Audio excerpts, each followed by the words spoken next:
Morning students, hope you all are well. Today we will read our next unit number 7, that is our struggle for freedom. आज़ादी के लिए हमारा संघर्ष. In this unit we will read the 3 chapter, lesson 17, lesson 18 and lesson 19. So let's start today. Chapter number 17, that is the revolt of 1857, the first struggle for freedom. 1857 की क्रांति, जो कि आजादी का पहला संघर्ष थी. We will read this in this chapter. Okay. In this lesson student you will learn, आप क्या पढ़ोगे, the East India Company के बारे में and revolt in 1857, 1857 की क्रांति और ईस्ट इंडिया कंपनी के बारे में. So let's start 125 page, that is The British came to India as traders. जो अंग्रेज थे वो भारत में व्यापारी बन के आए थे, एक डीलर बन के आए थे बेटे. In the 16th century में आए थे वो to buy spices. स्पाइसेस क्या होते हैं, मसाले खरीदने के लिए आए थे. एंड फाइन क्लॉथ, और एक अच्छा कपड़ा, that the Indian weavers made, जो कि भारतीय बुनकर बनाते थे.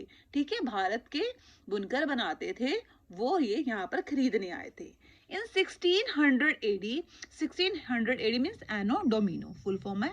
ठीक है, they formed a कंपनी, उन्होंने एक कंपनी बनाई जिसका नेम क्या था, called the East India company. कौन सी कंपनी बनाई, East India company. And set up their trading centres in, और अपने व्यापारी ट्रेडिंग सेंटर इन्होंने बनाए. ठीक है, व्यापार करने के.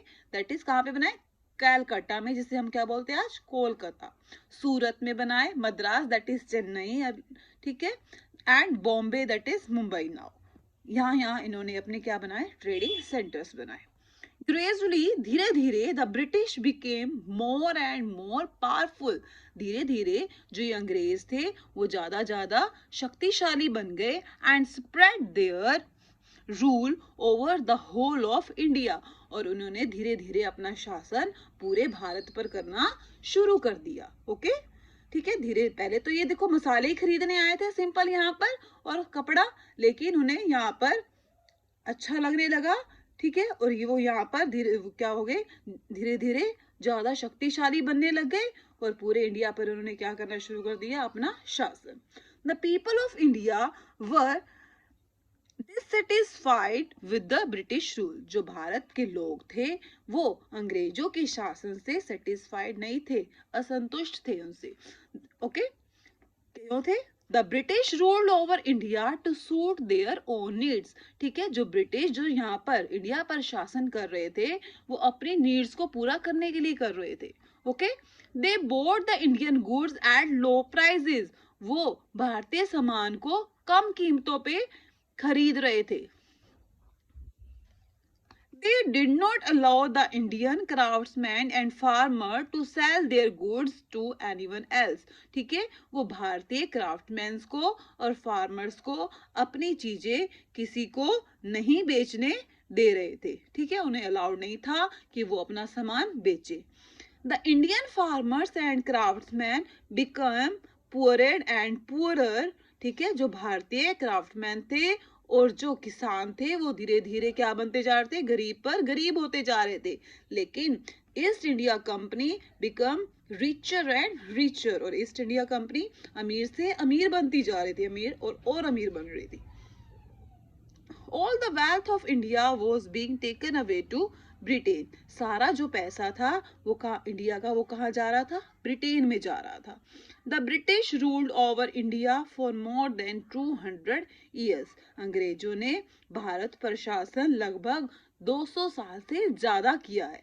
The dissatisfaction and anger of the Indians burst out in the form of revolt in 1857. जो भारतीयों की ये जो असंतुष्टता थी वो और गुस्सा, ठीक है, वो बर्स फूट पड़ा किसके रूप में, 1857 की क्रांति के रूप में. The revolt began when a few soldiers in Meerut refused to obey order given by their British officer.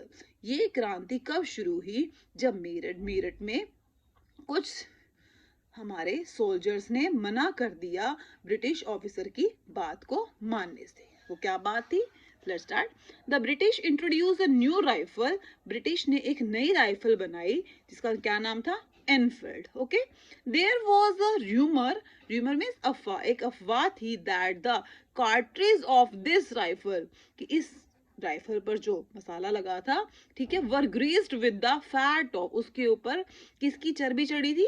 Cows की और पिग्स की, ठीक है। The hurt, this hurt the religious feelings of both the Hindus and the Muslim. इस बात ने, ठीक है, मुस्लिम और हिंदुओं दोनों की धार्मिक फीलिंग्स को बहुत चोट पहुंचाई, क्योंकि हिंदू लोग गाय की पूजा करते हैं और मुस्लिम पिग्स को पवित्र मानते हैं।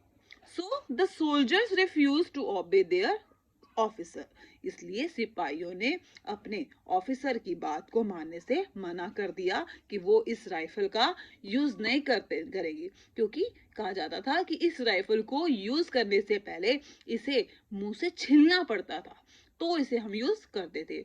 और छीलने की तो मुंह में डालेंगे तो उसके ऊपर किसी की चर्बी लगी थी? काऊ को और पिग की। जो हमारे हिंदू लोग हैं वो काऊ की वर्शिप करते हैं, वो उसके मांस मीट को नहीं खाते हैं। और पिग्स किसको अच्छा मुस्लिम्स पिग्स को अच्छा मानते हैं, वो इसको नहीं खाते हैं। दैट्स व्हाई उन्होंने रिफ्यूज कर दिया, मना कर दिया। The revolt soon spread to other parts of India. धीरे धीरे ये क्रांति देश के पूरे भाग में फैल गई। Important leader of the revolt were, कुछ इंपॉर्टेंट नेता जो इस क्रांति के थे वो कौन थे? नाना साहेब इन कानपुर, ध्यान से पढ़ो, ये बैक साइड आएंगी आपकी। तात्या टोपे इन बुंदेलखंड, रानी लक्ष्मीबाई ऑफ झांसी की थी ये, एंड बेगम हजरत महल, बेगम हजरत महल कहाँ की थी ये? In Lucknow, and Bahadur Shah Zafar in Delhi. Okay, Bahadur Shah Zafar was the last Mughal emperor थे, ठीक है, मुगल साम्राज्य के लास्ट एम्परर कौन थे? Bahadur Shah Zafar. Rani Lakshmibai was a young queen of Jhansi की महारानी थी ये। She dress like a soldier, वो एक सोल्जर की तरह ड्रेसअप होती थी, and fought bravely for the freedom of our country, और उसने हमारे देश की आजादी के लिए बहुत बहादुरता से लड़ाई लड़ी। बट लेकिन India could not attain freedom at the time, लेकिन भारत को, बेटा this is also your question, so please read carefully. India को उस टाइम आजादी नहीं मिली because the Indians were not united, क्योंकि भारतीय सभी एक नहीं थे, वो एक धागे में नहीं बंधे थे, उनमें एकता नहीं थी। They did not have a well organised army, ना ही उनके पास एक अच्छी आर्मी थी जैसी कि ब्रिटिश के पास थी, अंग्रेजों के पास थी। So the British managed suppress the revolt, इसलिए ब्रिटिश कामयाब हो गए इस क्रांति को दबाने में। The people of India however continue to fight for their freedom, लेकिन जो भारतीय फिर भी लगातार लड़ाई लड़ते रहे अपनी आजादी के लिए। The revolt of 1857 had lighted a flame in the minds of the Indian people to be free. वैसे तो ये क्रांति कामयाब नहीं हुई, लेकिन इस क्रांति ने भारतीयों के दिमाग में एक आग लगा दी, किसकी? आजादी की, कि उन्हें आजादी लेनी है। The British try to suppress this movement, British ने इस मूवमेंट को, आंदोलन को दबाने की कोशिश की। But the desire to be free become stronger and stronger day by day, लेकिन लोगों के दिलों में आजादी की इच्छा दिन प्रतिदिन शक्तिशाली होती चली गई। मीन्स उनमें अब वो चाहते थे कि उन्हें अब आजादी मिले, ठीक है। इसके बारे में हम नेक्स्ट चैप्टर में रीड आउट करेंगे। So please watch my video carefully. Okay student, thank you, have a nice day, good bye.